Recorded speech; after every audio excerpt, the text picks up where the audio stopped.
Good afternoon, everyone, and thank you for your patience allowing us to do this a little bit later today.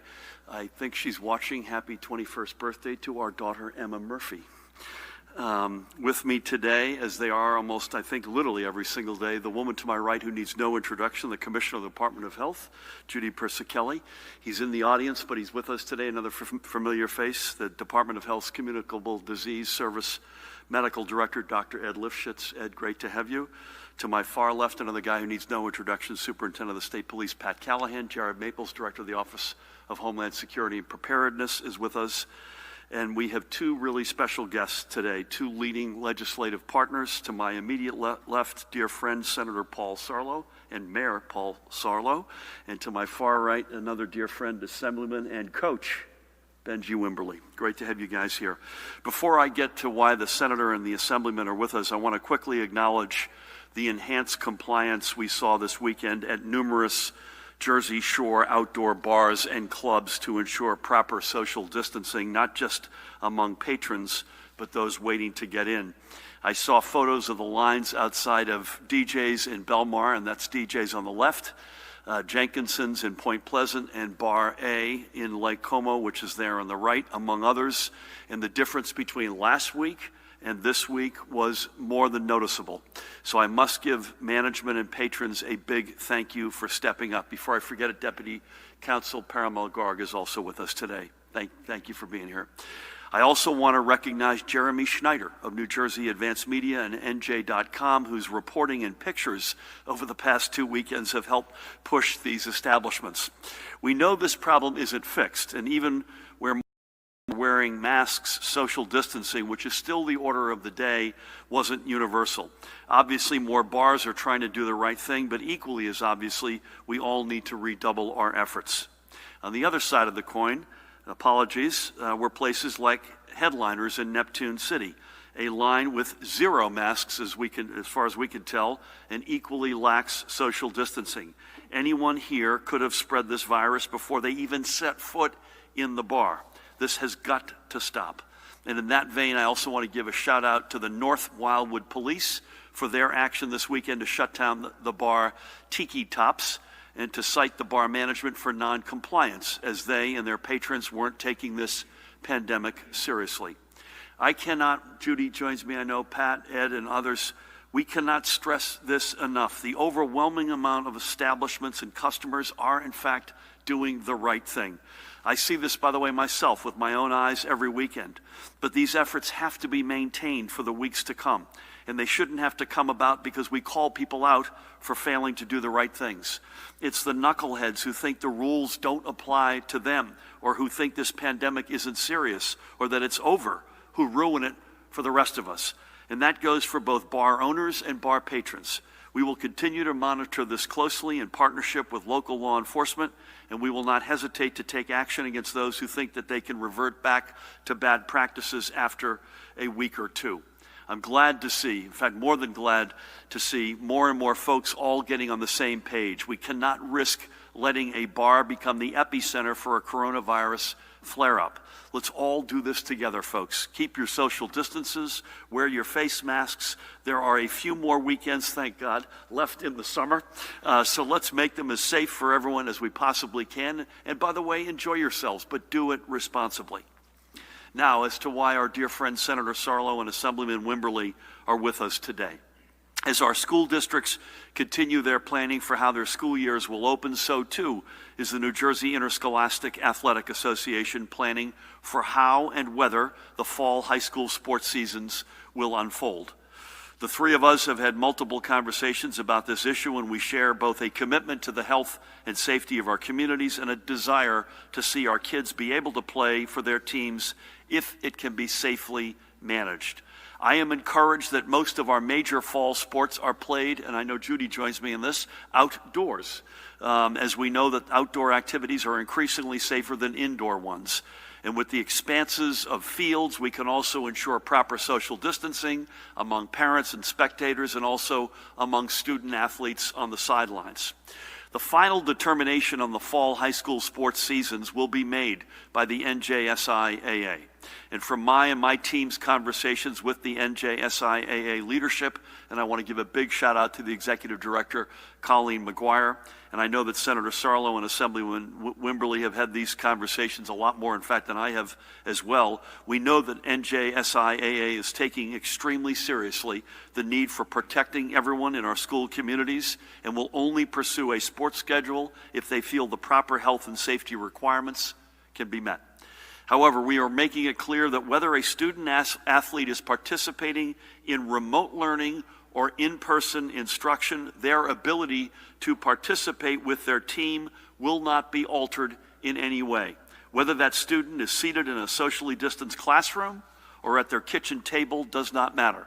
They are a student of that school and they can play for that school. Now, some districts have already given notice that their teams will not be taking the field or lining up at the starting line, as is their right, and we are not going to overrule them. But for every school that does give their teams the go-ahead, we don't want any student athlete to be shut out based on whether or not they are physically in their school building. I'll let Senator Sarlo and Assemblyman Wimberly speak to this in a few moments, and I can't thank them enough for their leadership and for being with us today. And again, their partnership and advocacy for the communities they represent and the student athletes across the entire state are deeply felt. So thank you, guys. Let's turn, if we can, Judy, to the overnight numbers. Today we're reporting an additional 316 positive test results. Statewide cumulative total since March 4th, 187,767. I should note, and Judy, you may want to get into this, I think you may in a few minutes in more detail, if folks want us to at least, a total of 316 cases, which we reported last week, have been removed from our count, as upon further review, they were out-of-state reports that were actually transmitted to us by the company and lab BioReference. And I know, as I said, Judy and Ed may want to comment on that in a few minutes. Daily positivity for tests recorded on August 13th, which is last Thursday, was 1.65%. That's a really good number, and it is the third day in a row that was less than the day before. Statewide transmission rate, unfortunately, has crept up to 1.03. Judy and Ed, I'm not shocked given the volume of positive tests we've had, but remember, overwhelmingly, about 98% of the folks who are getting tested right now are testing negative. It is somewhat a statement, not entirely, but somewhat a statement to the enormous testing capacity we have in place right now. In our hospitals, as of last night's reporting, there were 472 patients in total being treated. 264 of them are confirmed COVID-19, and 208 are listed as persons under investigation pending the return of their test results. Of this amount, 91 were intensive care, 38 required a ventilator. Today, with the heaviest of hearts, we also must report another 4 fatalities that are now confirmed to be from COVID-19 complications. This brings the statewide total of confirmed COVID-19 related deaths to 14,077, with an additional 1,839 probable deaths. In our hospitals yesterday, and again, this is apples to oranges deliberately to give you all a sense of the here and now, 10 deaths were reported. But again, they are not yet lab confirmed. They are not in those numbers. Of the 4 that we are reporting today that are confirmed, 1 is from August 11. The other 3 are from July 9, July 2nd, and May 11, respectively. And as we have done over the past many months, let's remember the lives led by a few more of New Jersey's of blessed souls that COVID-19 has taken from us. We'll start today, and not too far from where I hang out, in Ocean Township, the home of Ron Frangipane.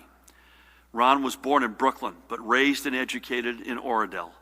A graduate of the Eastman School of Music at the University of Rochester, and later, by the way, entitled Goddard College. He was a go-to studio musician in New York City throughout the 60s and 70s, as well as a noted composer, arranger, and teacher.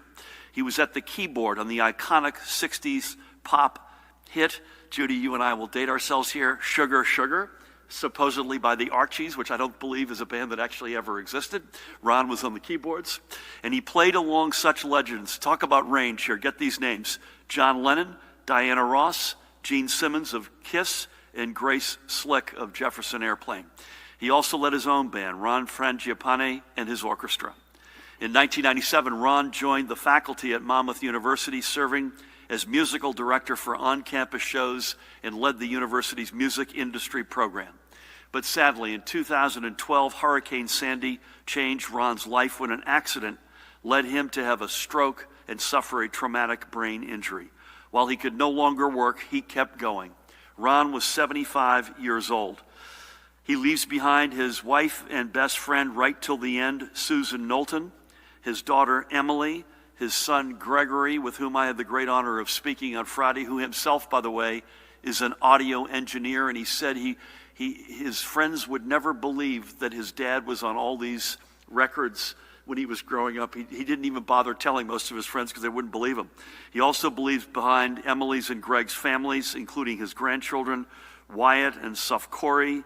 He also leaves countless friends. I mentioned our daughter Emma is 21 today. Our son Sam turns 17 tomorrow, and that's appropriate because I asked Greg what his dad's favorite song was, and he said, well, Sugar Sugar got most of the attention. It actually was the song At 17 by Janice Ian, which Ron arranged.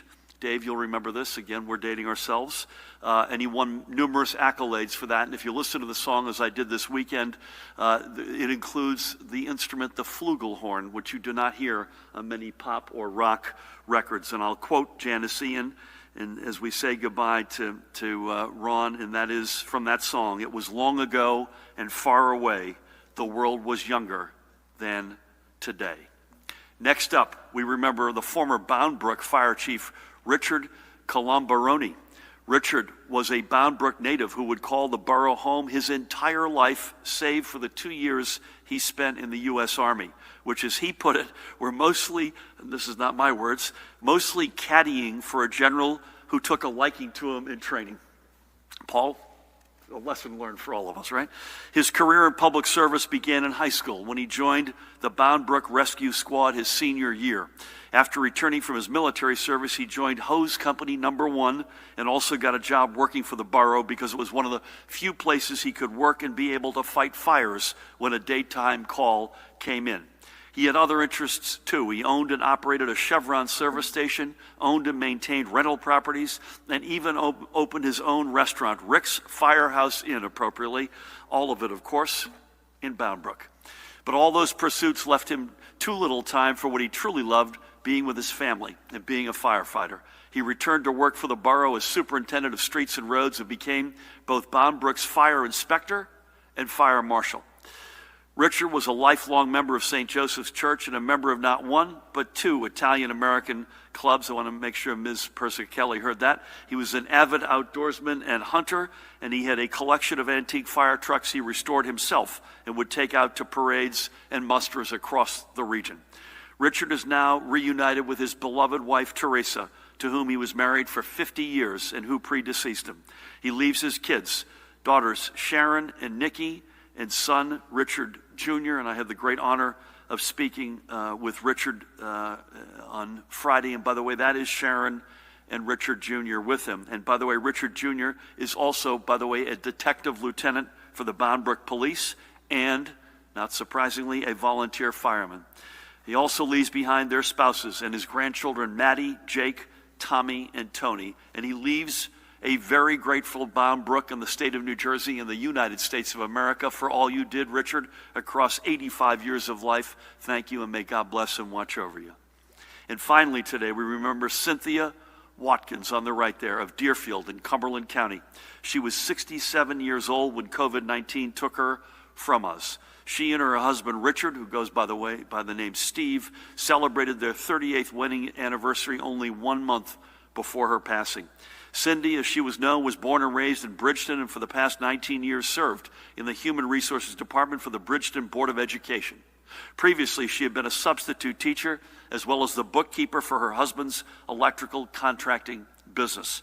Every weekend, Cindy taught Sunday school for both children and adults at the West Park United Methodist Church in Bridgeton, where she was a longtime active member and where she helped develop the nursery program into a Sunday school for preschool-age children. But first and foremost, to Cindy was her family. She and Steve and 4 children, Richard Jr., Laura, Megan, and Katie, and I had the great honor on Friday of speaking both with Steve and their youngest, Katie. And she did whatever she needed to support them growing up, especially when it came to athletics and dance. And she was equally devoted to her 3 grandchildren, Moises, Ryder, and Declan. She leaves behind this tremendous family as well as her 2 sisters, Pam and Sharon, and brothers Steve and Jeff and their families, including many nieces and nephews. And among the folks she leaves behind is our dear friend Darlene Barber, who is Steve's sister and Cumberland County Deputy Director of the Freeholder Board, and clearly Cindy's sister-in-law. Cindy spent her life tending to the needs of others. She represents the best of our New Jersey family, and may God bless and watch over her and those who loved her. So we remember Ron, Richard, and Cindy, because none of the 14,000 plus this virus has taken should ever be forgotten, or perhaps even worse, just be reduced to a number. We remember them all, each and every one of them, and we honor each and every one of them. And for them, we all together keep up our fight against this virus. Finally today, let's switch gears to meet one of the pioneering small business leaders who will be helping to lead our economic future out of this pandemic. This is Frederick Byram, a successful food industry entrepreneur and restaurateur who owns and operates Invisible City Farms in Camden, New Jersey. Invisible City runs on a mission to eradicate Camden's food desert and ensure that every resident has access to fresh, healthy foods, and to connecting the community directly with its food source. Frederick's vision for Invisible City Farms is to improve health outcomes in Camden, while creating jobs and bringing a new sense of dignity to one of our state's long underserved but proud communities. And as we continue fighting this pandemic and when we emerge from it, Frederick and his team at Invincible City will also be valuable. Recently, Invincible City Farms teamed with the New Jersey Economic Development Authority to receive a microloan to purchase farm equipment that will allow them to grow and transport fresh fruits and vegetables across Camden and into Salem City. Frederick and Invincible City Farms represent one of the many Black-owned businesses we are proud to support. And as August is National Black Business Month, we salute them. Frederick and I had a great conversation on Friday, and Judy, you're going to have to make sure this happens. I said we'd go down and visit them and see it with our own eyes. Since our administration, by the way, took office in January of 2018, we have worked hard to ensure that more economic assistance has been directed into the hands of Black business leaders and entrepreneurs, as well as to the other firms owned by women, veterans, and minorities. In 2.5 years, we have seen some real progress, although we have a ways to go. We've streamlined processes for more of these businesses to be certified to compete for state and local business opportunities. We opened new doors of opportunity and partnership. And through the Division of Investment, we've committed to diversifying the ranks of those who hold state investments as well, and have directed a total in our time in office of $1.3 billion in new capital to women, veteran, and minority fund managers, including of that $1.3 billion, that's out of a total of $3.2 that we've actually moved. So $1.3 to women, veteran, minority fund managers, that's just over 40%. Included in that $1.3 billion is $975 million alone to Black-owned investment firms. This is what we mean when we say a stronger and fairer economy, because we all know that when everyone has a seat at the table and everyone has an opportunity for success, we all win. And it's that mindset that we take to everything we do, including fighting this virus. Folks, remember, we're all in this together. No one gets lost and no one gets left behind. So let's keep pulling together as one extraordinary, broad New Jersey family. We have come a long, long way since March, but we are not yet across that finish line. In fact, I don't think we're frankly near it. We still have a ways to go. But every day we inch closer and we will get there. So stay at it, everybody. We will get there, and we'll be stronger together as one New Jersey than ever, ever before. Please help me welcome a guy who wears a couple of extraordinary hats. He's a mayor, he's a state senator, he's chairman of the State Senate Budget Committee, which is an incredibly consequential position. He has a big role in the private sector, and he is a leader among our leaders in this state as it relates to sports, both high school and beyond. Please help me welcome Senator Paul Sarlo. Thank you, Governor. Thank you for having us here today, and thank you for giving me the opportunity to provide you with some very brief remarks here today. If I may reflect for a moment, I recall watching these daily press conferences back at the end of March and early April, when we as a state were in a real dark time. Although we are not fully out of the woods here today by any means, it is quite encouraging to be here today to discuss some 95,000 student athletes. That's right, 95,000 student athletes who participate in fall sports sanctioned by the New Jersey Interscholastic Athletic Association, known as the NJSIAA. These student athletes are extremely active individuals who need sports in their lives, not only from a physical well-being, but also for their mental and social well-being as well. We also live in a very competitive youth sports world these days, and the athletes and their parents have an insatiable appetite to compete at the highest level. Some do it for fun and the social aspect of it, but others for opportunities to gain access to various higher educational opportunities. I too live in that world as an avid supporter of high school sports, but also as a dad with a son who plays 3 varsity sports and also competes at the club level as well. So I get it. If we take fall sports away from our young student athletes, and I am concerned that they will fill the void with other extracurricular activities that are not sanctioned by the NJSIAA, which is a 100-year-old organization that provides education and based athletic activities backed by school districts that can ensure that proper health and safety requirements are followed. The governor and I spent considerable time this summer at the Last Dance high school baseball tournaments. He even came to watch me coach. I know that our reflections and our opinions are the same on what I'm about to say. Outdoor sports that limit travel to your local region and keeps student athletes here in the state, that are organized and structured by the NJSIAA, create an environment that, one, holds our student athletes accountable and responsible to their team for their actions, both on and off the field. And number 2, by keeping them in that structure, it greatly reduces the likelihood that our student athletes will engage in that reckless behavior off the field that could cause the spread of COVID-19. I have the pleasure to serve as an executive board member of the NJSIAA, and I am proud of how well they have managed high school sports during this pandemic. Our new leader of the organization, as Governor Murphy mentioned earlier, Colleen McGuire, is a huge asset to the state of New Jersey and is the right person to lead this organization through this pandemic in order to protect over 250,000 high school student athletes. That's right, 250,000 high school student athletes here in New Jersey. The governor and his team, along with Colleen and the NJSIAA, and I personally have spent countless hours on the phone during Zoom calls, ensuring we are all rowing in the same direction. Unfortunately, that is not happening in other states, but it's happening here in New Jersey. I am confident that the NJSIAA in the coming days will provide even further clarification and guidance on fall sports. To the coaches, to the parents, and the players, I wish you success this season, unless you're playing the borough of Woodridge, of course, Governor. And I challenge you to do it responsibly and safely, because we're all in this together. The reckless behavior off the field has to stop. Do it within a structured environment, and we will get through this together. So, Governor Murphy, thank you for your leadership.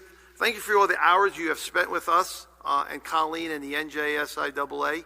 I'm not sure ever a governor has spent that much time focusing with that organization, so I cannot thank you enough for your commitment to the 250,000 student athletes here in New Jersey.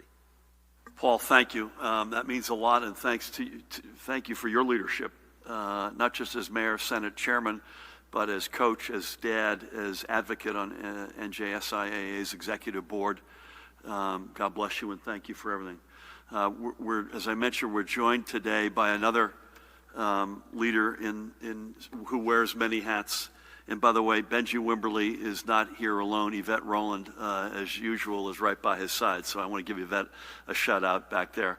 Wearing a mask, I might add, as everyone else is. So fantastic. But Coach, great to have you with us. Obviously a leader in the Assembly, a chairman in his own right, someone who speaks on behalf of the community of Paterson, one of our great, proud communities in this state, and just has a clarion voice on its behalf and on behalf of so many others who don't have that voice. So please help me welcome Assemblyman Coach Benji Wimberly. Thank you, Governor. I want to thank you for inviting me this afternoon. I thank Senator Sarlo for all of his hard work that he's put in it. I really want to extend my condolences and prayers to the many families that have been impacted by COVID-19. As you stated, a resident of Paterson, but I'm the head football coach at Hackensack High School currently. And the support of fall sports and supporting the NJSIAA with the great leadership of Colleen McGuire, I think is just, paramount at this time. This is my 31st season as a high school coach. I've coached varsity football and baseball at Eastside High School, Paterson Catholic, and now at Hackensack High School. During this span of time, I've coached thousands of kids, some who've made it to the professional ranks, many who've gone on to get college degrees and become very productive citizens here in New Jersey and throughout the United States. And the one thing I will say as a high school coach, the bottom line is the bond that is created in that locker room is something that I can't explain. It's a bond that transcends all areas from race, religion, gender, you name it, and guys always come together. And I think at this time, with the challenges of COVID-19, nationwide and worldwide, and the racial unrest here in the country, we need that locker room camaraderie to bring our communities back together. It's part of the recovery that I think we seek as a country, and for us as coaches and administrators, creating a safe and structured environment for our student athletes will benefit them mentally and physically. I have a 16-year-old who is going to be a junior in high school this year, and I know personally after 3.5 months of being in the house, he had a chance to play in the Last Dance baseball tournament. He's pretty excited to be out and about and amongst his friends. Our first day of workouts, we had over 70 players show up and fill out all the proper paperwork and do what they had to do for safety, and it was almost a party of the smiles through masks. Kids were just so excited to be around each other. The coaches, we hadn't seen each other outside of Zoom calls and so long. It was just that important. And I think the structure, and as Senator Sarlo said, is we do not want any third-party organizations coming in and taking over without the proper guidelines for our students. And there are organizations out there maybe waiting for us to fold. But I'm pretty sure that many of our athletes will continue to follow the guidelines. I'm in phase 3 of our football guidelines. It's been pretty exciting to be out there every day. It's a little different, but we know that this is much needed. The kids are energetic, they're enthusiastic, and the community is enthusiastic. I think once we get to the point that we're playing games and getting back, it's part of building our community back up. When you're talking about just the spirit, the overall spirit and energy that our communities need during this difficult time. So, Governor, please know I believe the New Jersey Football Coaches Association, who I'm in constant contact with as a member, these guys are doing what is best. And these are the people that we need to mentor and look over our children on an everyday basis. Something as simple as a lunch and a dinner together can make a world of a difference for many of these student athletes. So I thank you for supporting this. I thank Colleen and the Senator, New Jersey Football Coaches Association, for leading the way, because I'm looking forward to a great 2020 football season.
make a world of a difference for many of these student athletes. So I thank you for supporting this. I thank Colleen and the Senator, New Jersey Football Coaches Association for leading the way, because I'm looking forward to a great 2020 football season.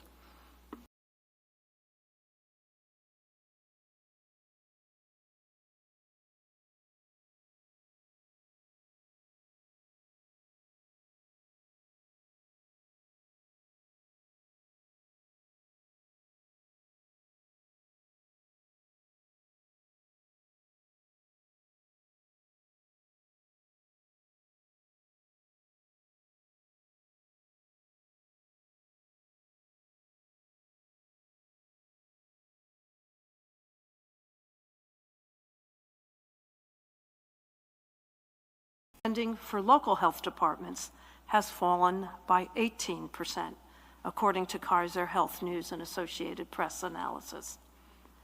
Recognizing our local health partners are facing funding constraints, we have allocated more than $37 million to their work from the federal funds that our state has received. The funds are being used to support case investigation, contact tracers, and information technology. Regardless of the challenges we face, public health work is essential, and it must continue. Collecting and monitoring data is vital to guiding this work. The department is committed to bolstering our data efforts because it is critical to understanding and responding to any health crisis, whether it be maternal morbidity or overdoses or COVID-19. Data can be used to evaluate program impact, to determine appropriate public health interventions, to monitor progress, to determine populations to target for an intervention, to determine barriers to care, to influence public policy, and to inform the public. Never before has the importance of accurate and timely data been so essential as in our fight against COVID-19. As you know from our public-facing dashboards, we collect metrics on cases, deaths, hospitalizations, outbreaks in long-term care facilities, and contact tracing. When dealing with this novel virus, it's essential to have accurate data to inform our response. This data can help public health identify hotspots and areas of increased community spread, so proper precautions can be taken. We continually work to enhance our data collection and reporting. We are constantly reviewing positive lab reports for duplicates, errors, and for those who are not New Jersey residents, who are often reported as unknown county. As I referenced on Friday, we saw a large increase in lab reports toward the second half of last week, as well as an increase in those reports of unknown county. As we were investigating, we found that an error by one of our reporting labs led to an increase in these unknown county reports, and almost 300 of these were not New Jersey residents. These non-New Jersey residents have been removed from our running total. Over the past 5 days, we have seen an average of 400 cases daily, resulting in an RT, as the governor shared, of slightly over 1. Now moving on to my daily report.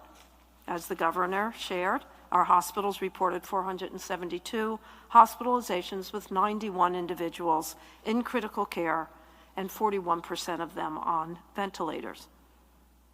Fortunately, there are no new reports of multisystem inflammatory syndrome in children. Our total remains 55 cases. The ages of the children affected range from 1 to 18. None of the children are currently hospitalized. The breakdown by race and ethnicity of these cases is white 14%, black 35%, Hispanic 41%, Asian 6%, other 4%.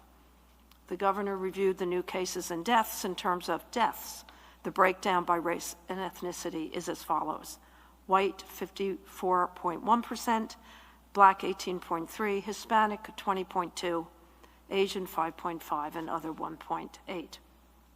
At the state veterans' homes, the numbers remain the same as they do at the psychiatric hospitals.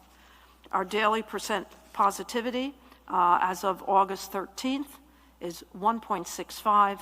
The North reports 1.27, Central New Jersey 1.30, and the southern part of the state 3.12. That concludes my daily report. Stay safe, and remember, for each other and for us all, answer the call. Thank you. Judy, thank you, and thank you for reminding us of the other realities in our midst, including a grossly underinvested healthcare, public health sector over the past decades as a nation, and we're certainly paying a price for that now. Thank you also for reminding us just the Black and Latino numbers of the infant syndrome get you to 76% of the cases.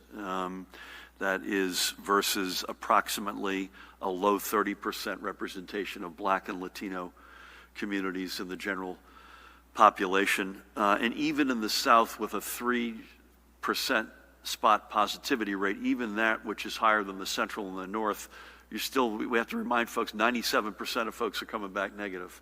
But we can't let that number get away from us. And the rate of transmission, likewise, uncomfortably snuck back up a little bit uncomfortably, but thank you for all.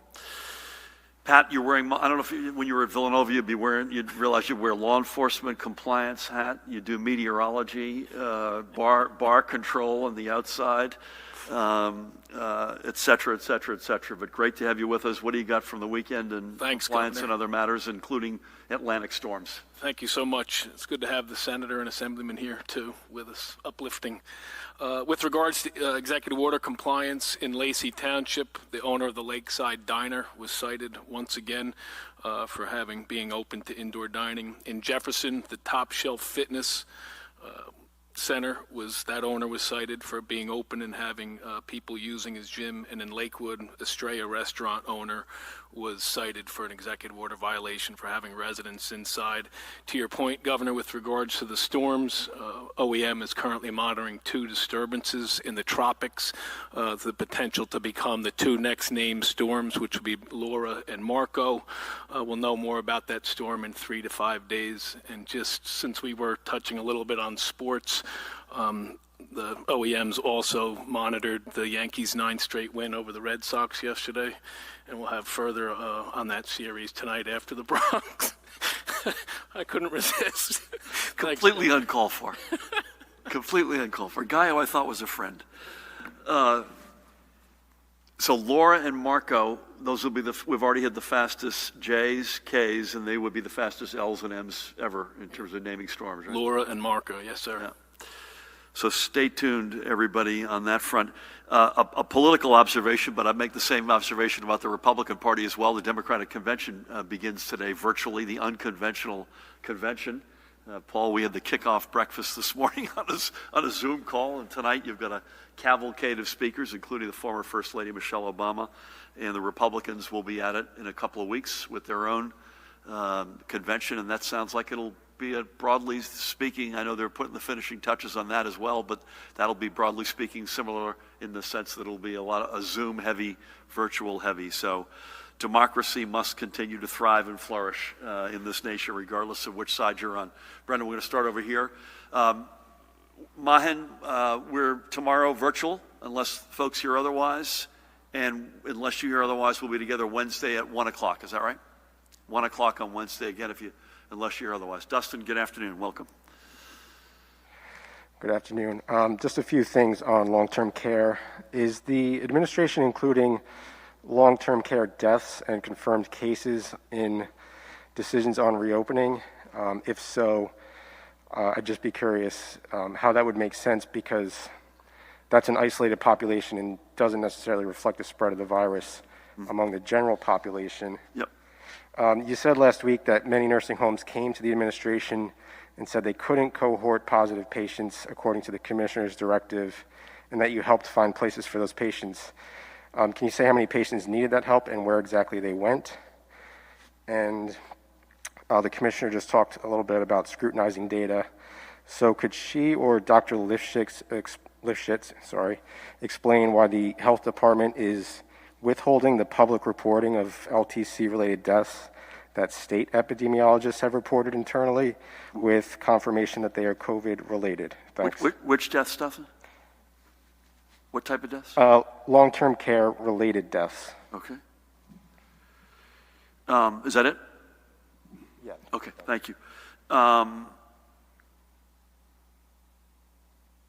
Your question, I assume, and I'm going to turn this quickly over to Judy and Ed here so we get to the professionals, but your question, I assume, when we're making decisions on reopenings, your point was not related to reopening long-term care facilities. It was to what extent are you including isolated folks who are in a sort of secure environment in the broader decisions on things like gyms and restaurants. Is that Correct, yeah. I think it's fair to say, listen, we're trying to get to yes on things like gyms, indoor dining, theaters. I can't tell you when, but we are working our tails off. We had a call. I mentioned this on Friday. Several of our folks were on a call. Judy, you and I were here, but I think they had 300 gyms on the call together. So the answer is, suffice it to say, is we're not allowing realities unless it, and Ed and Judy can weigh in here, unless it looks like it's showing something in the broader community that we should be concerned about. We're, I think, sort of parsing through the data. I don't know how many nursing homes came to us and said that they couldn't take, and how many we ultimately placed, unless you all know that, but we'll get back to you with that info. Do you happen to know that, Judy? I don't have the number, but within 24 hours, there were a number of nursing homes that told us that they could not cohort, did not have enough PPE, or they had staffing shortages. In fact, I think it was almost 100 in the first 24 hours. Yeah, within 2 weeks, it was almost 300. My recollection was the first wave was 90-something. Yeah. But Mahan, can we come back to Dustin? You want a specific, you'd like to know number of homes and number of people?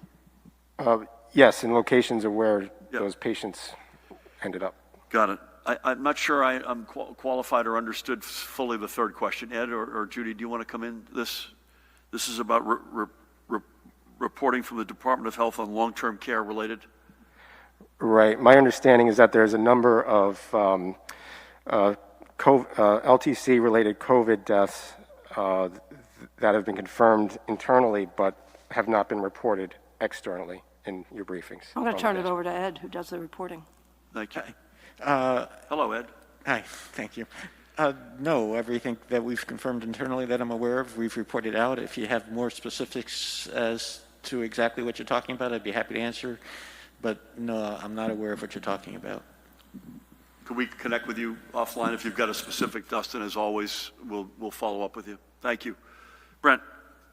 Good afternoon. Do you want to pile on the baseball front as well, or not? Yeah, no, the Mets are terrible.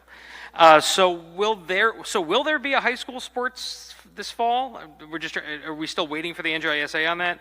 More than a dozen states have canceled football or pushed it to the spring. Is that possible to happen here?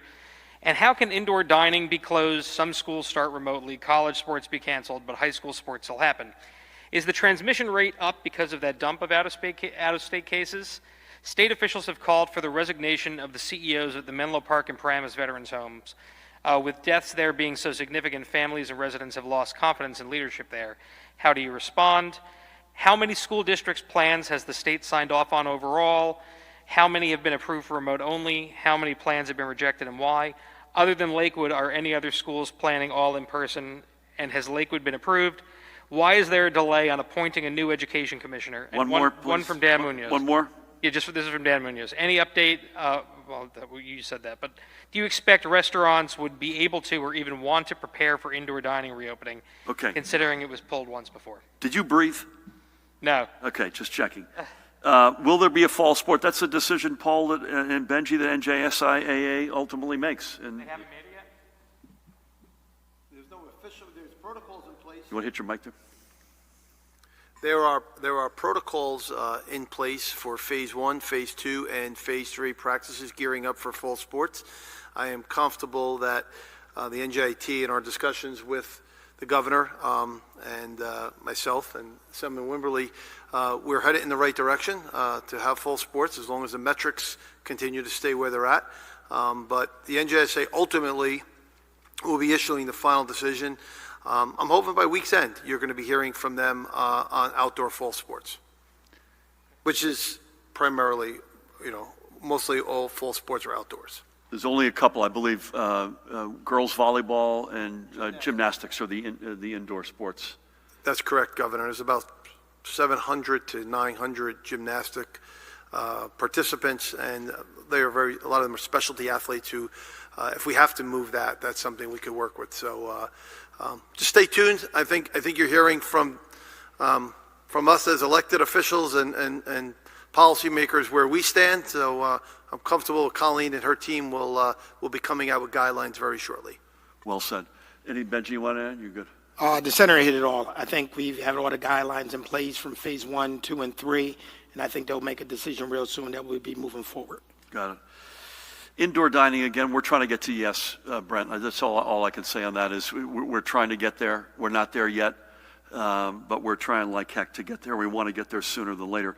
Colleges versus high school, I think, if I understood your question, the reality on colleges, and by the way, let me say, I think all of us are big college sports fans as well. You've got travel associated with that, including out-of-state travel, and in cases to places that are still raging. And I think that's a big difference as compared to in-state and even more than in-state within your region in the state. Listen, a number of things, Ed, Judy, contribute to rate of transmission being up, and one of them is a lot of positive cases. But even if you take Judy's 300 and so, and I mentioned this as well from BioReference, that's not even 10% of the cases over the past 7 days. So it's, I think, largely based on increased testing and number of positives that are coming back that are legitimately New Jersey based. And I think we talked that we kind of expected this when you had days, not that many days ago when you're in the 5, 6, almost 700 numbers, but please jump in. Again, we have said the leaders of long-term care, either individual facilities, industry leaders, and that includes our veterans' homes. Everybody's going to be subject to a very explicit, very strict after-action post-mortem reality. The numbers, as I've said many times in this place, God bless our veterans. The first 3 numbers I look at every day, 62, 81, 3. Those are the lost lives in Menlo Park, Paramus, and Vineland, respectively. And there will be, without question, post-mortems, studies, nonpartisan after actions, both for our veterans' homes and for the entirety of this pandemic. I don't have the numbers specifically on the district plans that have been approved. How many are in virtual? How many hybrid? How many are all in person? But we can get you that. So, Mahan, if you could help me. This isn't, as you can imagine, this is every day that number's changing.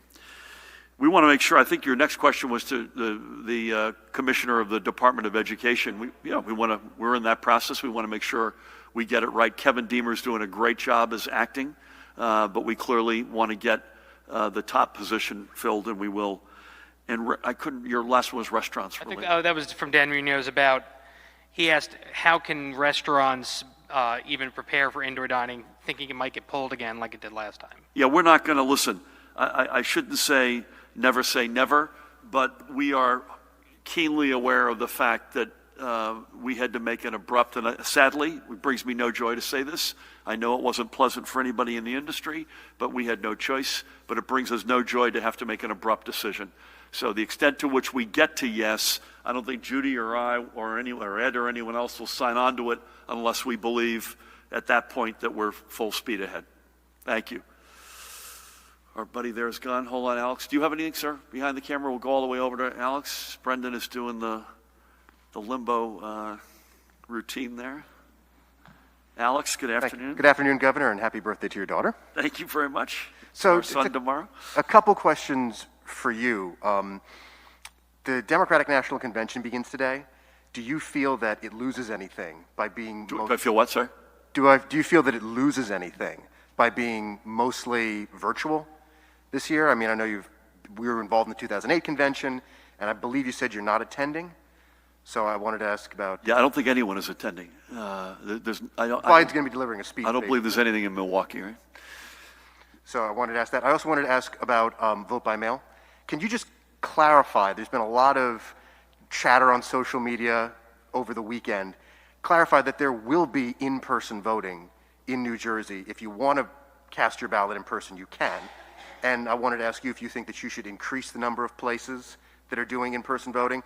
And just one last question for Colonel Callahan. Are you aware of a report that there's a restaurant called, I believe, Estella, I'm probably mispronouncing it, in Lakewood, where there was allegedly a large party, citations were given out, but the Ocean County Sheriff Office is saying that police may have waited until the event was over to make those citations. There were several hundred people there. Just wanted to see if you were aware of that and could speak generally to how uniform enforcement of these executive order violations is across the state, because you're working with your troopers, but also with local departments.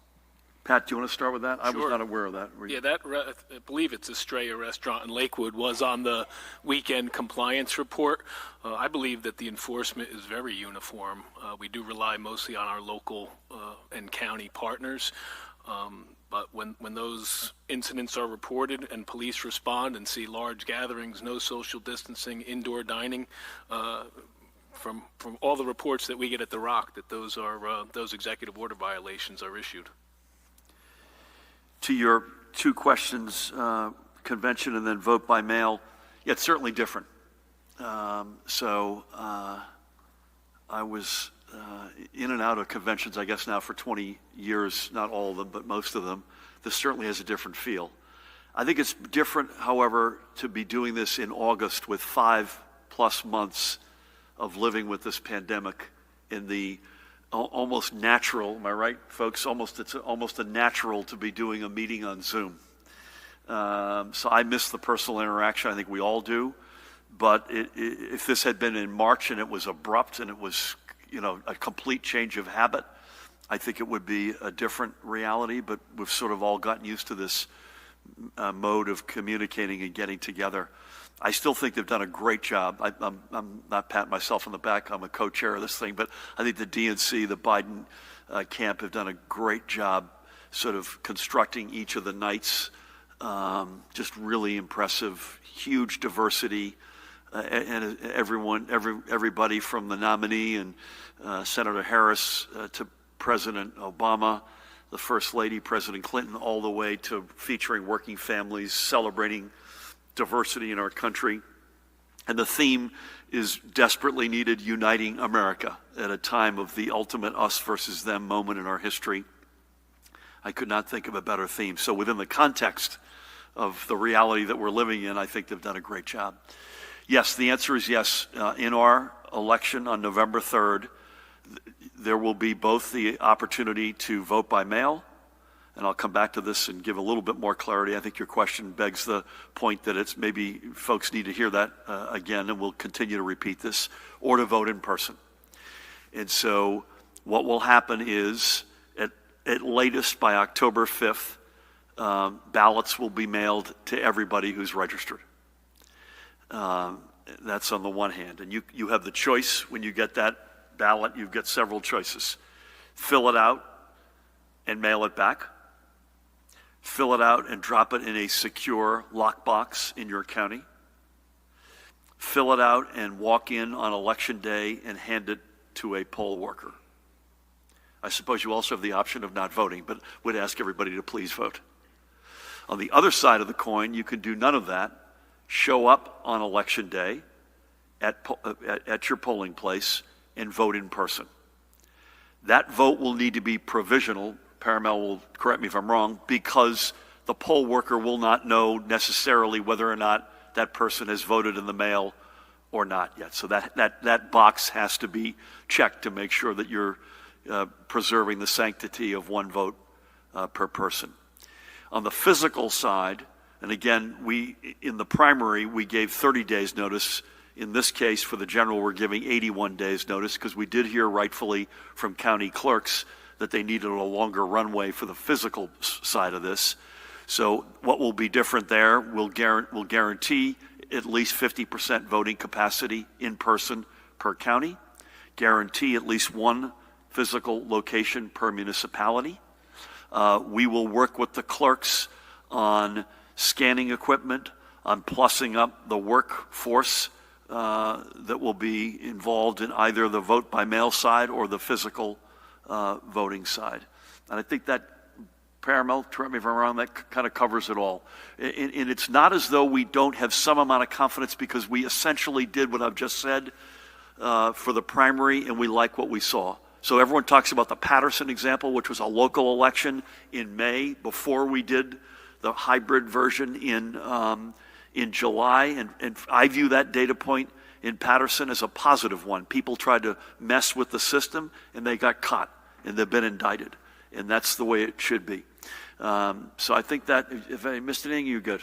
The only thing I would add is that voters with disabilities will be able to show up in person on Election Day and vote at an ADA-compliant machine. Very fair point. Thank you. Thanks, Alex. Dave, down to you. The only guy here who could understand the notion of a flugelhorn and a pop song, in addition to Judy and myself, so thank you. Yes, and thank you for that reference.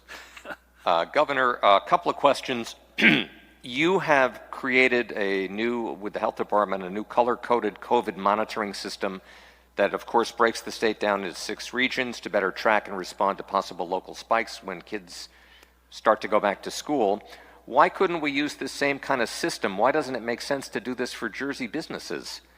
It's been suggested because our metrics all basically remain quite low, quite positive. You could try indoor dining at 25%, and then if there's a specific problem someplace in the state, you could shut things down, respond to it, and so forth in that specific area. What is your thought about this? And if you don't like that idea, what specifically is the problem? Question from my colleague, Mike Simons. Why order all public schools closed for Election Day? Some towns don't use them anyway, and this year half of the polling places will be closed, and schools are not allowing outside groups in to take tours and so forth, like the Cub Scouts, to make it as safe as possible to have the bubble in the school. Why invite so many people in for Election Day, and then what kind of deep cleaning can occur when the polls don't close until 8 p.m. and you may have school open the next day? And finally, Governor, for you, high school sports, the issue here, Paul and Benji have talked about how high school sports encourage community spirit, keep kids from engaging in reckless behavior. What are your thoughts about this? What do you think high school sports could and would do for New Jersey, especially in the middle of a pandemic? Thank you. So, Dave, on the first one, we're trying. In fact, Mahan, you were not here on Friday, but I promised we'd put that color-coded metric up, and I forgot to. That's my bad. Can we make sure we throw it up on Wednesday, just to show folks that, Judy, that I thought that was very helpful. All I can say is this: put aside the differences between how important, vital it is to get kids educated versus the option that you have to go out to eat. I'm going to leave that aside for a minute. We are trying to get to yes on indoor dining. Let's just leave it there. We're trying to get there, I hope, sooner than later. We cannot do what Brent's question, one of his 4,000 questions implied, which is to put the car in reverse once we've made that decision. So we're just being extra careful as we parse that through, both for gyms, indoor dining, ultimately theaters, etc. To Mike's question, Parimal, I'm not sure I've got other than the obvious, schools are where most, not all, but a lot of our polling places are. Anything you want to add to that? Yeah, schools also typically have large spaces such as gymnasiums. Can you get a little louder there? Schools typically have large spaces such as gymnasiums or auditoriums that can function as polling places where people can stay further apart. I also think as you plan the school year, it's better to be safe than sorry, because we don't know yet where those locations will be.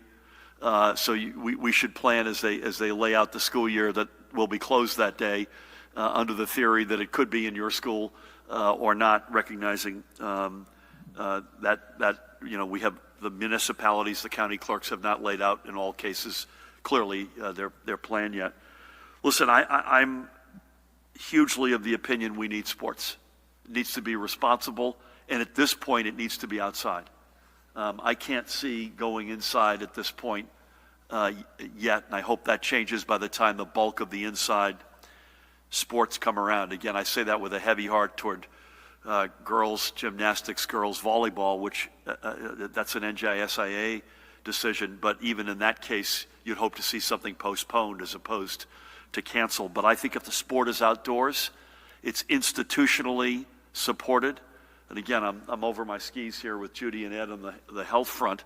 There just isn't evidence of outdoor flare-ups. The flare-ups that we've seen at the college level, even at the community level, as far as we can tell, have been overwhelmingly tied back to indoor activities that were away from the athletic activity. So I'm a big believer that this is a net, not without risk, has to be done responsibly, has to be done institutionally. I think both of these guys, and they should weigh in here, they both alluded to the fact if we don't pursue high school sports, or we only pursue some, there will be other third-party organizations which will fill that void. And with all due respect to those organizations, they won't fill it with the same level of oversight that these folks in the NJSIAA board and operating team can do. Anything you want to add to that? Or? No, that's correct, Governor. And put things in perspective, just on the numbers you said earlier. That last dance tournament, there was over 367 games, 222 teams. There's no incidents reported at all. And NJSA has recently come across some data. 105, they believe it's about 105,000 children have participated in outdoor sports this summer. And there's been no sign of any outbreak from those 105,000. That's in New Jersey. That's in New Jersey, they believe, at varying different competitions. And again, a lot of them were run, some of them were run by recreation departments and through the Last Dance. Some of them were probably run by some club sports and third-party vendors. And to their credit, they did a nice job on it. Yeah, I don't want to cast aspersions on all the third-party folks, but you do take more risk. You take more risk. If it's not under your control. So that's good data points. Yeah, absolutely. Great data. Coach, anything you want to add? I just think it's important that the sanctions that the NJSIAA have I think there's a lot more oversight than a third party. And there's no disparaging remarks towards third party groups, but we would not have really control over kids coming from out of state to compete in these events and stuff like that. With us, on a local level, you know your kids are going to come from that particular community. So the differences between us and college and third party is a college, you can have kids from 20 different states. A third party group can have kids from all over the country being part of it. So I think that's a major difference. Great point. Could I just ask you to Dave, real very quick. briefly follow up on the idea of what is the value of high school sports with regard to spirit in the community? Oh, it's enormous value. Mental health, physical health, teamwork, the camaraderie that Benji referred to. It's magic. You see it. I saw it. Listen, our kids play, so we see it through that lens. We saw it in The Last Dance. You can see it. It's one of those things you can't necessarily define it, but you know it when you see it. And it's overwhelmingly positive. Just we've got to do it responsibly and safely. I'm confident personally that we can, but we'll let the right proper authorities make that call. So as in every day, I'm masked up. Judy and Ed, thank you as always for being here. Pat, likewise, Jared, Paramel, Mahan, and team, and Senator Sarlo, Assemblyman Wimberly. A real treat to have you all here with us. God willing, we can find our way through this thicket into some really good outdoor sports in New Jersey this fall. Again, to everybody out there, thank you for everything you do. Overwhelmingly, by the millions, by the hundreds or thousands of businesses, if not the hundreds of thousands, folks have continually done the right thing in this state. No state can say that to the extent we can. And doesn't really matter what we up here necessarily say or do. It's what you all out there say and do. And you've been extraordinary. So to each and every one of you, thank you. We'll see you again here, 1 o'clock on Wednesday. God bless.